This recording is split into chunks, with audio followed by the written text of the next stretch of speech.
نهاية مباراة الأهلي والهلال السوداني بفوز الأهلي 1-0 على الهلال السوداني.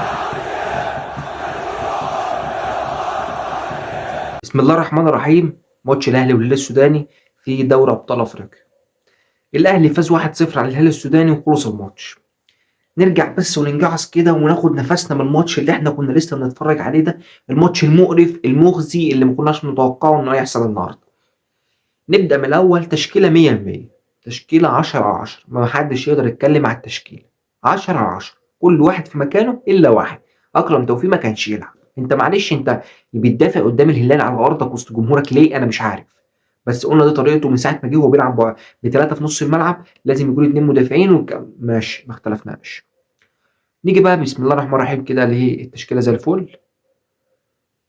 سباكين، سباك ومعاه شوية صناعية وبيلعبوا وبيجروا وخلاص. بدأنا الماتش فوز بمحمد هاني جاب جون، ويا محمد هاني وجون حلو ومش عارف ايه وانبسطنا وايه والكلام ده كله. طب بعد كده جبهته شوارع، جبهته شوارع، اي حد بيعدي منه. لذلك ان الهلال السوداني في اول ما بدأ الماتش ما كانش بيلعب غير من الجبهه اليمين اللي فيها محمد هاني.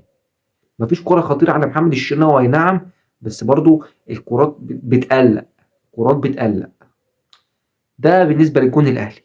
بعد كده مفيش كورة، مفيش أداء، مفيش أي حاجة. ما كله عمال هنا وهنا، وعمال ده عمال يجري بالكورة، وإمام عاشور عايز ياخد الكورة ويجري بيها، هو الوحيد اللي عايز يمسك الكورة والكلام ده كله. حكم عمال حكم. إيه القرف ده؟ إيه القرف بتاعك ده؟ إيه الحكم الزي جايبينه من أنهي داهية ده؟ ده أنا شفت الكورة بيزق محمد هاني كده في كتفه. إيه يا عم أنت في إيه وإيه الخرا اللي أنت فيه ده؟ فكولر النهارده واللعيبه ويعني حرام عليكم الجمهور اللي مسافر من محافظات عشان يتفرج على اللعيبه، حرام عليكم اللي حصل النهارده. والله العظيم ده ما هو ده، والله ده ما هو ده. فين الاداء يا جدعان؟ فين اللعب؟ فين الكوره؟ مفيش اي حاجه. كولر كالعاده الماتش خلص، الشوط الاول خلص 1-0. خد الشوط الثاني بقى ينزل يبدا يسحب وسام ابو علي اللي مش فايق. حسدنا المهاجمين بتوعنا، اتنين مهاجمين عندنا مش فايقين. حسدنا المهاجمين بتوعنا. اسحب وسام يا عم، وحط جريتشار وحط حسين الشحات من الاول. راح فين وفين؟ نزل لك عمر كمال من ساعه عمر كمال ما ساب كار الغنى ومستواه راح في داهيه. من ساعه ما اتجه للكوره وهو مش نافع. ارجع يا عم للغنى والمهرجانات وفكك مننا عشان احنا جايبين اخرنا اقسم بالله. كولر كالعاده بيغير متاخر، منزل حسين الشحات يعني ممكن في الدقيقه 80 او حاجه، او يعني ممكن في الدقيقه 5 يعني، من 80 وطالع، والله ما انا فاكر كام بالظبط، عشان انا جيت في الاخر كده واتخانقت من الماتش. فده يا جدعان احنا هنعمل ايه الماتش الجاي؟ انا مش عارف. احنا ليه بنحب زنقه الكلاب ان انت النهارده المفروض تخلص 3-0 وتريح دماغك وسط جمهورك والجمهور ايه وتيفو جامد والكلام ده كله. الجمهور على راسنا.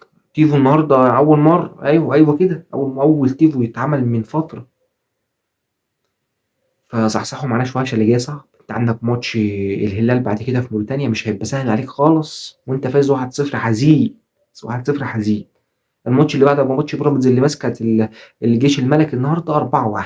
الواد ابراهيم عادل بسم الله ما شاء الله عليك يا ابني، اتمناك في فريقي والله. جايب جونين وعامل اسيست النهارده.